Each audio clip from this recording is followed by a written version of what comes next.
خواجہ غریب نواز جب نئے نئے آئے نا اجمیر شریف میں تو خیمہ لگایا ہوا تھا خواجہ غریب نواز نے.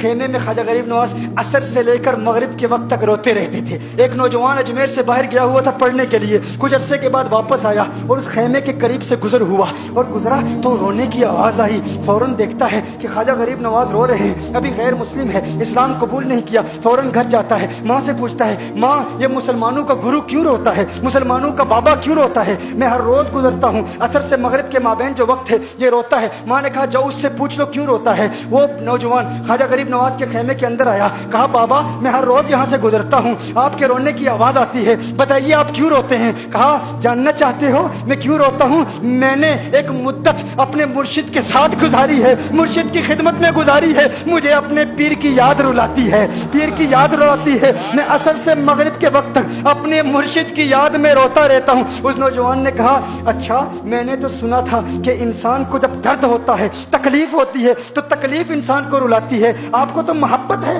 یہ محبت میں بھی انسان کو رونا آتا ہے؟ کہا ہاں ہاں ہے نوجوان, انسان محبت میں بھی روتا ہے. کہا تو پھر مجھے بھی رونا ہے, میں بھی رونا چاہتا ہوں, مجھے بھی رونا سکھا دیجئے. کہا تو رونا چاہتا ہے؟ رونا چاہتا ہوں. کہا ٹھیک ہے, دو شرطیں ہیں, مسلمان ہو جا اور میرا مرید ہو جا. کہا میں ماں سے اجازت طلب کروں گا.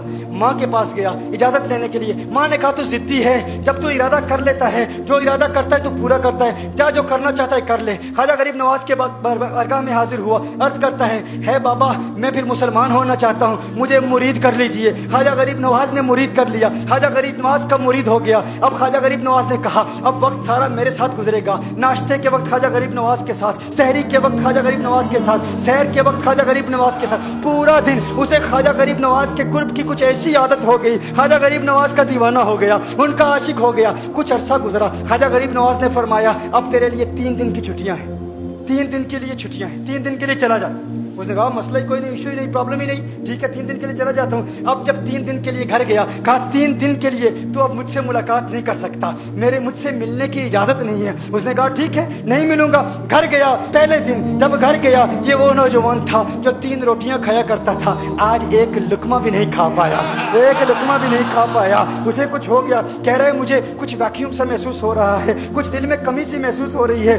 یوں وقت گزرتا گیا, رات کا وقت آیا, آنکھ نہ لگی, سو نہ پایا, مکان کی چھت پر چلا گیا. ماں نے دیکھا بیٹا چھت پر کیوں چلا گیا؟ ماں چھت پر جاتی ہے, بیٹے کیا ہوا؟ کہا پتہ نہیں ماں, پتہ نہیں ماں, میں تو فوراً سو جاتا تھا, آج نیند بھی نہیں آ رہی, آج کھانا بھی نہیں کھا پاتا. ماں تو چلی جا. ماں چلی جاتی ہے. یوں جب سحری کا وقت ہوتا ہے اس کی آنکھوں سے اشکوں کی برسات جاری ہوتی ہے, اس کی آنکھوں سے اشکوں کی برسات جاری ہوتی ہے. وہ رو رہا ہے, اس پر رکت تاری ہے. ماں آتی ہے, بیٹے کیا ہوا؟ کہا ماں مجھے پیار ہو گیا ہے, ماں مجھے محبت ہو گئی ہے, ماں مجھے عشق ہو گیا ہے. جا غریب نواز کے پاس, کہا مجھے بلا لو. اب یہ جدائی برداشت نہیں ہوتی, اب مرشد کی جدائی برداشت نہیں ہوتی. ماں فوراً خواجہ غریب نواز کی بارگاہ میں حاضر ہوتی ہے. کہا میں نہیں جانتی ہے مسلمانوں کے بابا, تو نے میرے بیٹے کو کیا دے دیا, تمہارا تعلق نہیں سمجھ پاتی, تمہارا رشتہ نہیں سمجھ پاتی, لیکن وہ تو رو رہا ہے, کہتا ہے واپس بلا لو. خواجہ غریب نواز نے کہا نہیں نہیں ابھی وقت نہیں ہے, میں اپنی زبان میں کہتا ہوں. گویا کہ خواجہ غریب نواز نے کہا ہوگا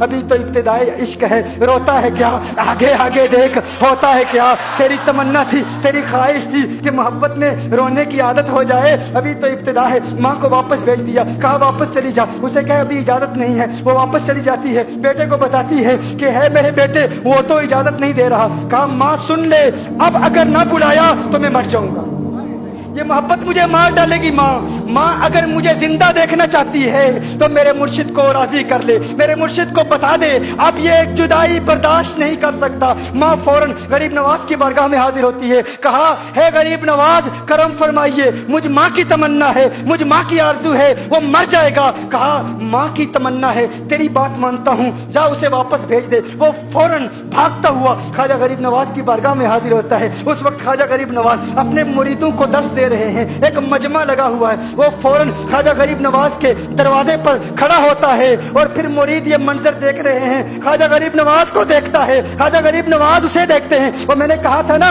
نگاہ مست ملائی تو میں پلا کے اٹھے, جہاں وہ بیٹھ گئے میں قدا بنا کے اٹھے. خواجہ غریب نواز نے اس کی آنکھوں سے آنکھیں ملائی اور پوچھا اب پتا چلا محبت میں رونا کیسے آتا ہے, اب پتا چلا. اس نے کہا ہے غریب نواز کرم فرمائیے. فوراً